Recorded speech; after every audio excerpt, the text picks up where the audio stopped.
आकाश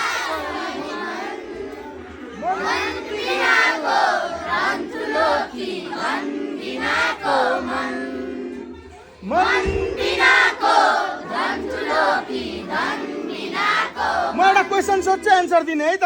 बाआमा भनेका जिउँदा के अनि यो फिल्म हेरेपछि गुरुलाई माया गर्नुपर्छ कि पर्दैन अनि घरमा राम्ररी पढ्नुपर्छ कि पर्दैन चकचक गेर गर्नुहुन्छ कि हुँदैन होमवर्क गर्नुपर्छ कि पर्दैन आमा बुवालाई माया गर्नुपर्छ कि पर्दैन ओके थ्याङ्क यू ल सबले फोटो खिच्ने है अब ल एकचोटि भन्ने फिल्म कस्तो लाग्यो सबै नानी